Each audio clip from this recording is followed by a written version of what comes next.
I'm Jeff Chisholm, Luhr-Jensen Pro Staff.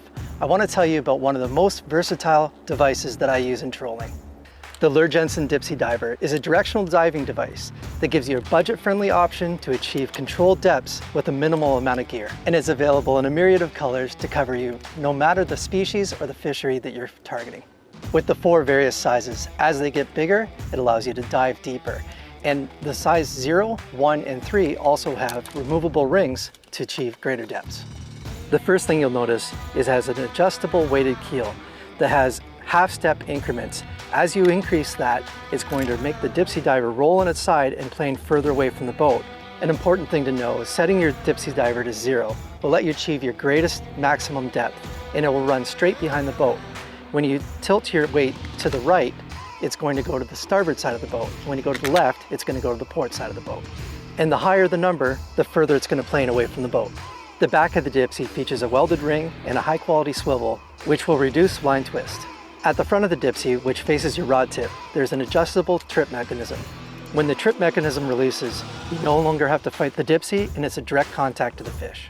You want to keep a Phillips screwdriver in the boat because this is an adjustable release, and you want to use a heavier tension on that release when you're using heavier pulling presentations, such as flasher, or for those stronger hitting fish like Chinook.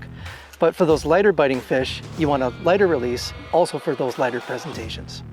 When selecting a rod for a Dipsy Diver, I like to use a 7 to 9 foot rod with varying powers depending on the size of the Dipsy and the weight of the presentation and the type of fish I'm fishing for. When it comes to rod choice, you're looking for a medium heavy to heavy power. You don't want a rod that's a noodle because sometimes you need to pop that rod to release the Dipsy. A good tip to remember is that when you're setting your leader length, you don't want to make it any longer than the length of your rod, which is going to make it a lot easier when it's time to net that fish. When it comes to selecting a line, braid is your best friend. I use 30-pound braid for the lighter ones and 50-pound braid when it comes to the bigger divers. The no-stretch properties of braid and the smaller diameter is going to let it dive deeper, and when it comes time to pop that Dipsy to release it, having the no-stretch will help you get that. Another option around the Great Lakes is 7 or 19 strand wire. It also is no stretch, and it also will achieve a little more depth than the braid will. The last part of the combo would be the reel. Having a line counter is absolutely essential. You need to know exactly how much line you have out to know exactly what your depth is. You want to use a 30 size reel with braid or wire, and you can get away with a 20 when you're using the lighter combinations. So the last piece of the puzzle is you want a good quality adjustable rod holder. The reason why you want an adjustable rod holder is when I'm running the smaller Dipsies on a planer board, I want my rod tips up in the air. When I run the bigger Dipsies, I want my rod tips closer to the water. When it's time to set up your Dipsy, this is how I do it.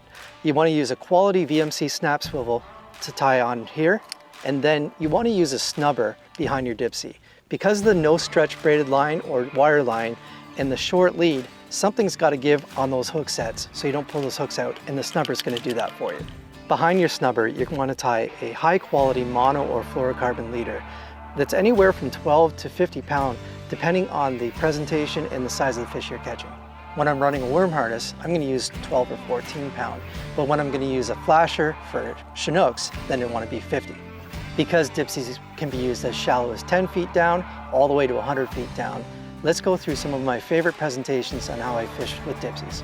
Today we're fishing walleye, which are a little bit boat shy, so we're using the small Dipsy behind a planer board. Options when you're running a small Dipsy could be a worm harness, a crankbait, or even a spoon. The next size up, the 0 Dipsy, will allow you to run the smaller flashers and dodgers, but it'll also let you run those same presentations, the harnesses, crankbaits, and spoons, a little deeper than the 3/0.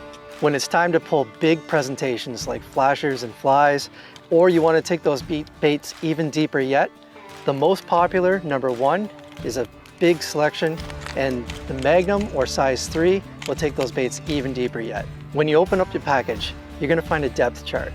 It's going to allow you to see how much line you need out for various depths. One of the first things you want to do is take a picture of that with your phone so you can always have that, because this is going to get wet at some point.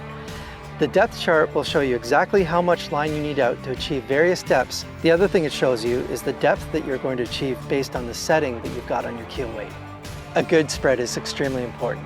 And as you learn how to have a good spread, you're going to increase your catch rate and catch more fish. It's going to allow you to cover more areas of the water column and also keep your baits apart. Having you have more rods in the water, being more efficient and catching more fish. Depending on your species, you're going to use varying boat speeds. Today with walleye, we were in 1.6 to up to just over 2 miles per hour. But when you're fishing trout and salmon, you're going to be fishing a lot faster, 2 to maybe up to 4 miles per hour. Another thing to keep note of is the wind and the current. When you're trolling into the current, you need to troll often slower than when you're trolling with the current.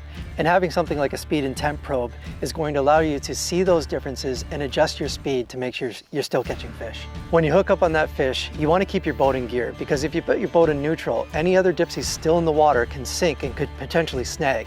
Not only that, when your boat's still in gear, those other dipsies are still fishing, which means you can catch another fish and double up. When you're done fishing, one of the things you want to do is take your dipsies off, which is going to keep them from getting banged around, and also put them in a storage box out of the sun, which is going to keep them from fading and your O-rings from warping. There you have it, everyone. If you haven't fished a dipsy, you absolutely want to. Go out, purchase the 4 different sizes, get out there using them. You will catch more fish 100%.